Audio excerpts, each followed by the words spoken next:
পর্যাপ্ত পানি পান করানো অন্তত জরুরি। গরু যদি দিনে অন্তত এতে তাদের শরীরের অতিরিক্ত 5 দিন 6 দিনের মধ্যে গোসল করে না। অবশ্যই সবসময়ের জন্য গরুর স্বাস্থ্য পরীক্ষা নিয়মিত করতে হবে। গরমের সময় গরু হিট স্ট্রোক, ল্যাংড়া ভাব। আসসালামু আলাইকুম, প্রান্তিক খামারের গোয়ালঘরের পেজ ও ইউটিউব চ্যানেল থেকে আমি আছি আপনাদের সাথে শাহিন আলম। আজকে আপনাদের সাথে কথা বলবো এই যে তীব্র গরমে গরুর স্বাস্থ্য এবং বাসস্থান কিভাবে রাখা উচিত সেই সম্পর্কেই। তীব্র গরমে গরুর যত্ন ও বাসস্থান সম্পর্কে একটু আলোচনা করতে গেলে যে বিষয়গুলো আসলে মাথায় আসে তার মধ্যে হচ্ছে, যেহেতু আমাদের বাংলাদেশে গ্রীষ্মকালীন সময়ে প্রচণ্ড গরম পড়ে, যা শুধু মানুষের জন্য কষ্টদায়ক নয় বরং গবাদি পশুর জন্য বিপজ্জনক হতে পারে।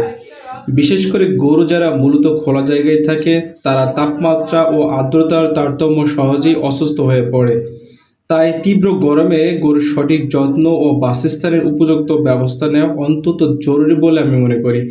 মাথায় যে সমস্ত বিষয়গুলো মাথায় আসে, প্রথমত আপনাদের সেই বিষয়গুলো নিয়ে একটু আলোচনা করি। গরুর বাসস্থান এমনভাবে তৈরি করা উচিত যাতে যেখানে পর্যাপ্ত বায়ু চলাচলের ব্যবস্থা থাকে। গরুর খামার বা গোয়ালঘরের ছাদ টিনের হলে তা গরমে অত্যন্ত উত্তপ্ত হয়ে ওঠে, যা গরুর শরীরের তাপমাত্রা বাড়িয়ে দেয়। তাই টিনের ছাদে ছাউনি হিসেবে খড় বা অন্যান্য তাপ প্রতিরোধক পদার্থ ব্যবহার করা উচিত। সম্ভব হলে কংক্রিট বা টালির ছাদ ব্যবহার করা উত্তম। এছাড়া বাসস্থানের চারপাশে গাছ লাগানো গেলে তা ছায়া দেয় এবং পরিবেশ ঠান্ডা রাখতে সাহায্য করে। দ্বিতীয়ত আপনি প্রচণ্ড গরমে গরুকে পর্যাপ্ত পানি পান করানো অন্তত জরুরি। গরু যদি দিনে অন্তত 3 থেকে 4 বার বিশুদ্ধ পানি বা ঠান্ডা পানি পান না করে তবে তারা পানির শূন্যতায় ভোগে এবং দুধের উৎপাদন হ্রাস পায়। এক্ষেত্রে পানির পাত্র সবসময় পরিষ্কার রাখা এবং ছায়াযুক্ত স্থানে রাখা উচিত, যেন পানি বেশি গরম না হয়ে যায়। তৃতীয়ত, গরুকে দিনে অন্তত একবার ঠান্ডা পানি দিয়ে গোসল করানো উচিত। এতে তাদের শরীরের অতিরিক্ত তাপ দূর হয় এবং গরুর স্বস্তি বোধ করে। তবে বৃষ্টি হলে বা আবহাওয়া ঠান্ডা থাকলে গোসল না করানোই ভালো। আমরা অনেকেই আছি যে দিনের মধ্যে গোসল তো করাই না, দিনের মধ্যে 4-5 বারও 4-5 দিন 6 দিনের মধ্যে গোসল করে না। অবশ্যই আমাদের উচিত যে আমাদের যেহেতু গ্রীষ্মকালীন সময় চলছে, দিনের মধ্যে একবার হলেও অবশ্যই আপনার গৃহপালিত যে প্রাণীটি আছে তাকে গোসল করানো।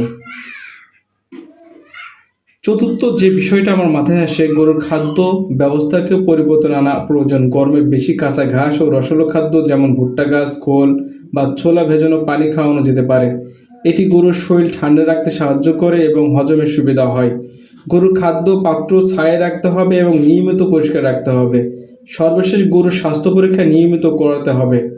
সর্বশেষ একটা জিনিস মাথায় নেবেন সবসময়ের জন্য, গরুর স্বাস্থ্য পরীক্ষা নিয়মিত করতে হবে। গরমের সময় গরু হিট স্ট্রোক, ল্যাংড়া ভাব বা নিস্তেজতা দেখলে সঙ্গে সঙ্গে পশু চিকিৎসকের পরামর্শ নিতে হবে। গরুর গায়ে যদি অতিরিক্ত ঘাম হয়, শ্বাস নিতে কষ্ট হয় বা খাবার কম খায় তবে তা তাপজনিত অসুস্থতার লক্ষণ হতে পারে।